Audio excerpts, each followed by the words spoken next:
Hello बच्चों, मैं विकास sir. तो चलिए, हम लोग ने अभी तक एडजस्टमेंट के पार्ट 1 तो देख लिया, राइट। अभी कुछ और एडजस्टमेंट्स हमको देखने जो हमारे सिलेबस में है। उसके बाद बच्चों हम लोग डायरेक्टली सम सॉल्व करेंगे। हम लोग टाइम को थोड़ा भी वेस्ट नहीं करेंगे, ठीक है। तो क्या क्या एडजस्टमेंट अभी पेंडिंग है, और भी कुछ एडजस्टमेंट है, लाइक हिडन एडजस्टमेंट भी होते हैं जो क्वेश्चन के अंदर छुपे हुए होते हैं, हमको उसको भी फाइंड आउट करना होता है। बट ठीक है, वो हम लोग विद क्वेश्चन लेंगे, ताकि हम लोग एकदम से आपको ऐसा ना लगे कि ये चीज कुछ ज्यादा चैलेंजिंग है, ऐसा कुछ, ठीक है। तो हम लोग उसको विद टाइम लेंगे। फिलहाल हम लोग इतना देखते हैं। अभी देखिए, कुछ एडजस्टमेंट जो पेंडिंग है पिछले वीडियो में कंप्लीट नहीं हो पाया था टाइम की वजह से। चलिए अभी यहाँ पे कंप्लीट करते हैं। पहला दिए, अब ध्यान से देखिए, एडजस्टमेंट मतलब आई होप आप सबको पता है कि उसके दो इफेक्ट्स आते हैं ना, दो जगह उसकी एंट्री करनी है हमको। जिसने पिछला वीडियो देखा होगा उनको ये चीज अच्छे से पता होगी। तो अभी अपना नेक्स्ट एडजस्टमेंट क्या बोल रहा है बच्चों? Goods stolen. गुड्स मतलब सामान, हमारे कंपनी का कोई सामान होता है तो हम लोग उसको क्या बोलते हैं? गुड्स बोलते हैं, राइट। स्टोलन मतलब वो चोरी हो गए। अभी आप ही सोचो, अगर कोई चीज चोरी हो गई है तो क्या होगा? पहले तो वो क्या होगा कि हमें क्या होने वाला है कि वो लॉस होने वाला है, राइट। अगर आपका कोई कंपनी है, उसमें से कोई सामान चोरी होगा तो कंपनी के लिए क्या होता है? लॉस होता है ना। और दूसरी चीज देखो, आप इसका इफेक्ट कहाँ पे जाएगा? आप याद करो, ट्रेडिंग अकाउंट हमने पढ़ा था, उसमें देखो एक था good loss due to fire और थेफ्ट। थेफ्ट मतलब क्या? चोरी। तो अगर कोई चीज चोरी हो गई है तो उसका एंट्री कहाँ पे आएगा? ट्रेडिंग अकाउंट के क्रेडिट से।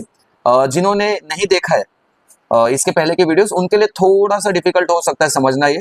लेकिन जिन्होंने वीडियो देखा वो समझ पा रहे होंगे कि ट्रेडिंग अकाउंट के क्रेडिट साइड हम लोग इसकी एंट्री करते थे। क्या क्या एंट्री उसमें आती थी? Good stolen due to fire and theft, या फिर good distributed as free sample, है ना। ये सब चीजें उसके अंदर आती थी, वो भी है, आगे है, हम उसको भी देखेंगे, ठीक है। अब सेकंड इफेक्ट सोचिए ध्यान से। अभी आपकी कंपनी का कोई सामान चोरी हो रहा है तो आपको फायदा हो रहा है क्या? नहीं, बहुत कॉमन सी बात है। हमें क्या हो रहा है बच्चों? नुकसान हो रहा है। तो नुकसान की एंट्री हम कहाँ करते हैं? प्रॉफिट एंड लॉस के कौन से साइड? Debit side. याद आ रहा है आपको? चीजें याद आ रही, ठीक है। प्रॉफिट एंड लॉस के डेबिट साइड हो गया, आराम से, इजी था एकदम। अब यहाँ पे देखिए, goods withdrawal bye partner for personal use, मतलब हमारी टी शर्ट की कंपनी का हमने एग्जांपल लिया था, राइट। तो हमारी टी शर्ट की कंपनी है और मैं उस कंपनी से कुछ टी शर्ट खुद के यूज के लिए ले रहा हूँ।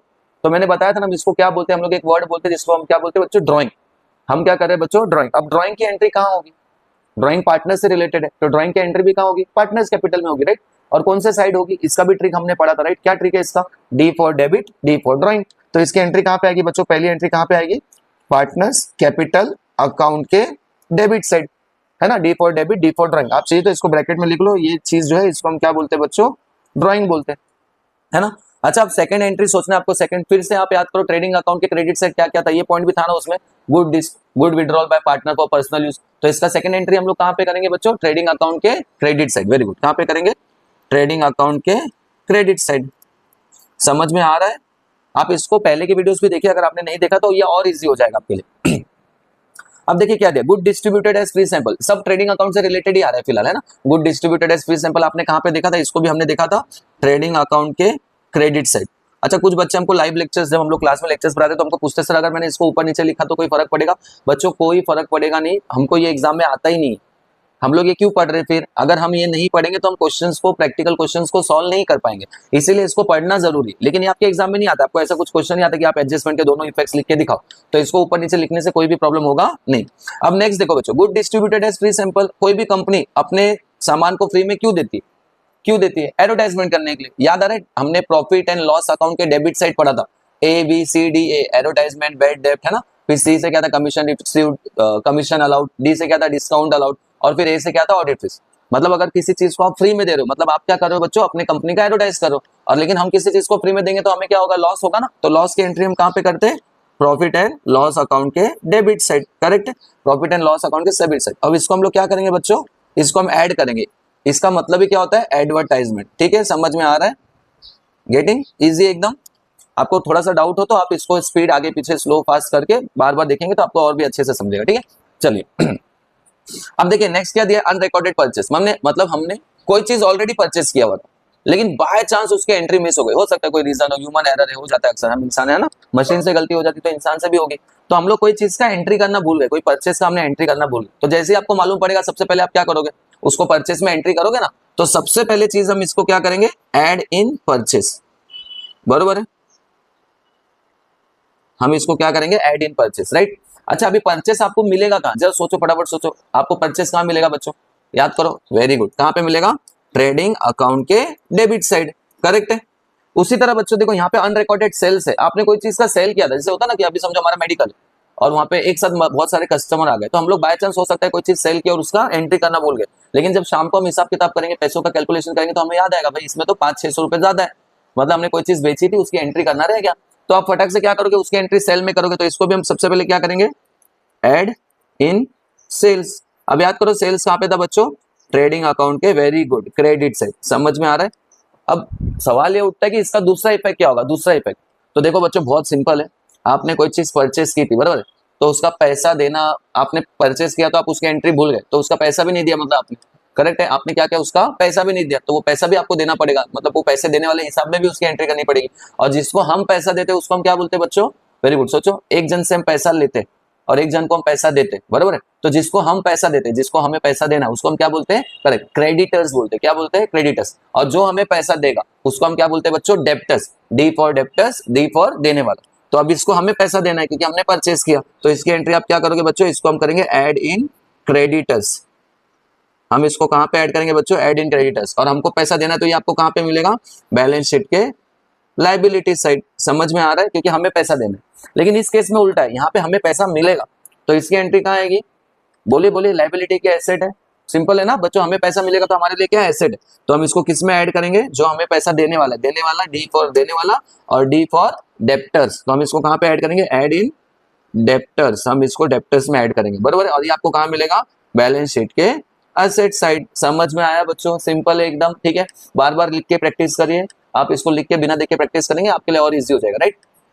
अब देखिए नेक्स्ट क्या दिया है, बिल रिसीवेबल डिसऑनर्ड और बिल्स पेएबल डिसऑनर्ड। अभी डिसऑनर्ड मतलब क्या होता है बच्चों, देखो सपोज हमने किसी को डेट दिया था कि 15 तारीख को मैं आपको रेंट दूंगा, 15 तारीख को, ठीक है, लास्ट डेट है 15, तो मैं आपको दे ही दूंगा। तो 15 को अगर आपने रेंट नहीं दिया तो क्या इसका मतलब जीवन में कभी रेंट ही नहीं दोगे, ऐसा होता है क्या, नहीं, आप 16 को दोगे, 17 को दोगे, 18 को दोगे, कभी तो दोगे ना आप। तो बच्चों देखो जो डेट आपने स्पेसिफाई की है, अगर उस डेट को आप वो पेमेंट नहीं कर पाते हो तो हम क्या बोलते हैं, वो क्या हो गया, डिसऑनर्ड हो गया, क्या हो गया बच्चों, वो डिसऑनर्ड हो गया। लेकिन डिसऑनर्ड होने का मतलब बैड डेप्ट नहीं होता है, बैड डेप्ट नहीं होता है, बैड डेप्ट मतलब पैसा मिलेगा ही नहीं, लेकिन डिसऑनर्ड मतलब क्या, अभी नहीं मिला है बट आगे मिलेगा।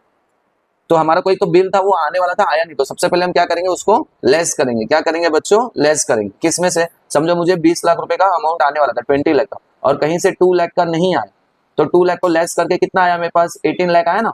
तो पहले हमको क्या करना पड़ेगा, लेस करना पड़ेगा, तो किसमें से लेस करेंगे, जो नहीं आया उसमें से लेस करेंगे, तो लेस क्या करेंगे, लेस फ्रॉम बिल्स रिसीवेबल, बरोबर है। और बच्चों ये आपको कहां मिलेगा, बिल रिसीवेबल मतलब हमारे लिए एसेट है, तो बैलेंस शीट के एसेट साइड, समझ में आ रहा है, करेक्ट। ऐसे ये देखो बिल्स पेबल डिसऑनर्ड हो गया, हमको भरना था और हम टाइम पे नहीं भर पाए, तो क्या हम भरेंगे ही नहीं, क्या नहीं, हम अभी नहीं भर पाए लेकिन हम उसको भरेंगे ना, 1-2 दिन में, 4 दिन में, 10 दिन में, राइट।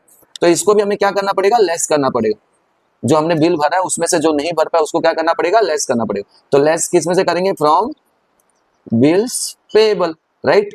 अब सवाल ये उठता है कि बिल्स पेबल कहां मिलेगा, देखो हमको पैसे भरना है, मतलब वो हमारे लिए क्या हुआ, लायबिलिटी हुआ, सिंपल। तो ये आपको कहां मिलेगा, बैलेंस शीट के लायबिलिटी साइड, करेक्ट है ना बच्चों, सिंपल है ना। इसी तरह यहाँ पे आते हैं सेकंड इफेक्ट देखते हैं। अभी देखो बिल रिसीवेबल डिसऑनर्ड है, मतलब मिलने वाला पैसा नहीं मिला, तो बाद में तो मिलेगा ना, मतलब वो आदमी हमको पैसा देगा, और जो देता है उसको हम क्या बोलते हैं, डेप्टर्स, मतलब हम इसको किस में ऐड करेंगे, ऐड इन डेप्टर्स। और ये आपको कहां मिलेगा बच्चों, बैलेंस शीट के एसेट साइड, करेक्ट है। ऐसे इसको देखो, बिल्स पेबल डिसऑनर्ड हो गया, बिल्स पेबल क्या हो गया, डिसऑनर्ड हो गया, जो पैसा हमको भरना था हम नहीं भर पाए, लेकिन बाद में तो भरना पड़ेगा ना। और जिसको हम पैसा देते हैं उसको हम क्या बोलते हैं, क्रेडिटर्स, तो इसको हम क्या करेंगे, ऐड इन क्रेडिटर्स, समझ में आ रहा है बच्चों। ये कहां पे मिलेगा आपको, बैलेंस शीट के लायबिलिटी साइड, गेटिंग इजी है ना। तो यहाँ पर हमारा एडजस्टमेंट्स खत्म होता है। अब हम डायरेक्टली फटाफट without wasting any more time हम लोग क्या करने वाले बच्चों, क्वेश्चंस, प्रैक्टिकल क्वेश्चन स्टार्ट करेंगे, समझ में आ रहा है। हम लोग नेक्स्ट लेक्चर से प्रैक्टिकल क्वेश्चन स्टार्ट करेंगे। देखिए अभी मोस्ट ऑफ बच्चों ने पढ़ाई चालू नहीं की, तो अगर आप वेट करते रह जाएंगे तो आप वेट ही करते रह जाएंगे। आप अपने वीडियोस के साथ साथ हमारे साथ आप पढ़ाई चालू रखिए, सो दैट हम बहुत पहले, दिवाली के पहले हम क्वेश्चन को खत्म कर सके, ठीक है। तो अगर आपको ये वीडियो समझ में आ रहे हैं और आपको अच्छा लग रहा है तो आप चैनल को सब्सक्राइब करिए। जिन्होंने ऑलरेडी सब्सक्राइब किया उनका बहुत बहुत शुक्रिया, थैंक यू। अपने फ्रेंड्स को भी सजेस्ट करिए और पढ़ाई चालू रखिए, ठीक है। थैंक यू सो मच बच्चों, मिलते हैं अगले वीडियो में, टेक केयर।